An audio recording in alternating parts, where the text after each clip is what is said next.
everyone, Teacher How. This is me again, Mrs. Cheng. Welcome back for today's video. Since it's lunchtime already, so kakain tayo.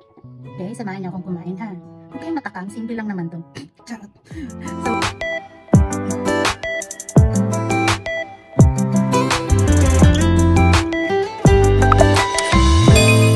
So ang ulam natin for today ay Bicol Express. So nakasaglit akong magluto kasi, or habang matutulog si baby, nakasaglit akong magluto. Para-paraan lang no. So ayan, tara kain tayo. Yung sili hindi ko hiniwa or dinurog kasi nga baka mamaya kasi kumain si Wadeson. So ayun. Inano ko lang. Baka gusto niya ba? Kasi nasa school si Wadeson. Mahilig tayo sa maanghang. Dahil dito yan. Ay po.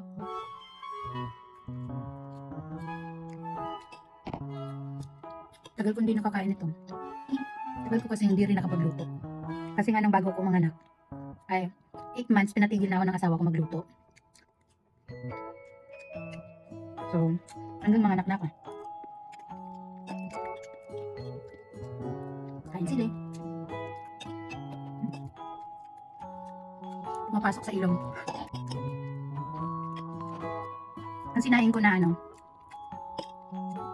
na kanin ay kalahati lang. Half cup.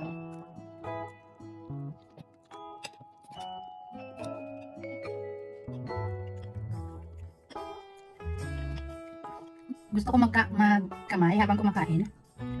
Ato, mukhang mapanood ng asawa ko. Ayaw ko naman nun. Ayaw nun yung nagkakamay habang kumakain.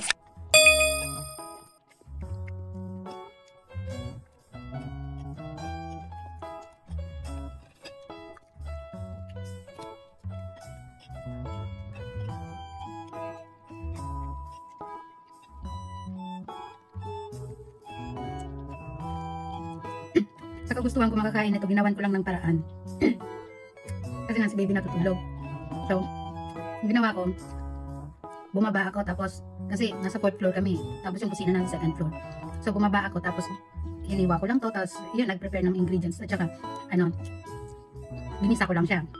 Pagkagisa ko, nilagay ko doon sa pressure cooker. Ay, ano bang tawag sa ganun? Yung rice cooker siya, pero nilalagyan ng tubig sa ilalim. Pressure cooker ba yun? Rice cooker? Steamer? Ganon. Pagkagisa ko, tinanggal ko. Tapos, nilagay ko sa parang kasirola. Tapos, isinalang ko dun sa pressure cooker, steamer, o kung ano man yun. Kasi, para malambot, doon ko na siya lulutuin. Ayun. Nilagyan ko ng 3 cups ng water. Tapos, ayun. Hinayaan ko na. Akyat na ulit ako dito. Siyempre, pagbaba ko, tapos na yun. Tapos, malambot na rin yung karne. Hindi. Malambot na yung karne. Kuhanin ko na lang ulit. Tapos, isalang ko para ano bang tawag doon? Igahin. Yung parang maano yung sabaw niya, mawala yung sabaw. Gisa ulit. Ay, ano bang tawag doon? Basta iluluto siya ulit. Isa lang ko ulit sa kalan para, iba kasi ang luto ng kalan. Mas masarap kaysa sa, luto na yun. Luto na naman kasi isinalang ko doon nga sa, rice cooker kung ano naman yun. Pero ba yung dry ba siya? Yung katulad nito na wala na yung sabaw, mantika na lang siya. Yun. Pinatuyo ko pa rin siya sa kalan. Kaya, ayun. Sobrang lambot ng karne. Ako. So, ganun lang. Kasi hindi ko siya pwedeng bantayan habang niluluto. Kung isinalang ko siya sa kalan, hindi ko siya pwedeng bantayan. Hindi ako pwede sa baba ng matagal kasi nga si baby natutulog. Mamaya umiyak Minsan pa naman siya. Pag sobrang iyak niya, parang siyang kinakapos ng hininga. Tapos ang pula-pula na niya. Nangyari nang minsan yan Nahayaan ko umiyak kasi kasi sabi, healthy.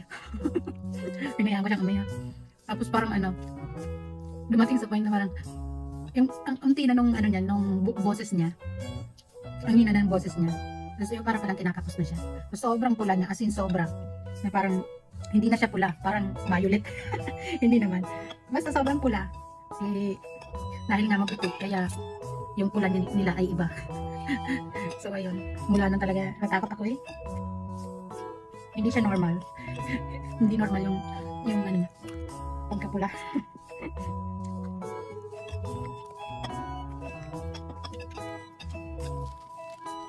Pwede ko naman sanang dalhin siya doon para kung makapagluto ako ba bonggang-bongga. Kaso, wala akong lagayan. Kasi sabi ko uwi dito yung isang crib na, hindi sa crib, ano ba yan? Parang higaan tapos para pwede siya doon. Lagay doon sa second floor para lang ano. Eh, hindi naman inuwi ng asawa ko ng pag-uwi namin dito. Hindi na dinalan. Iniwan namin doon sa in-law ko para kapag babalik kami doon, hindi na kami magdadala ng sobrang daming gamit. Ay, itong alam nga pala. Yung dati ko pa to. Buti hindi naman expired. Nabili ko sa EEC. Tanggapon. Nubos ko na ngayon. Binili ko pala ito nung naglilihi pa ako. Kaya ayan.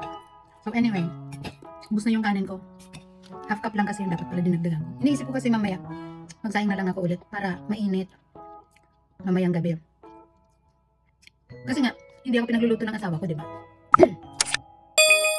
Tapos, bili lang kami ng bili sa labas. Yung mga bili naman sa labas, parang ano din.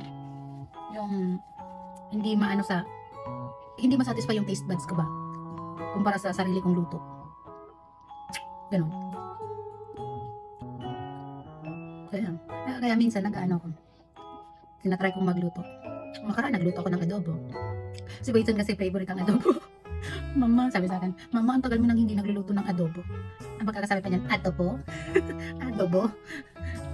Sabi ko, ang pangalan niya ay si Bilebi Adobo. Katuwa. Akala niya, ang English name niya ay Bilebi. Kasi sa labas, may nagtanong sa kanya kasi sabi sa bilihan ng milk tea. Sabi ni papa niya kasi, sabi niya doon sa cashier daw, marunong yan mag-English.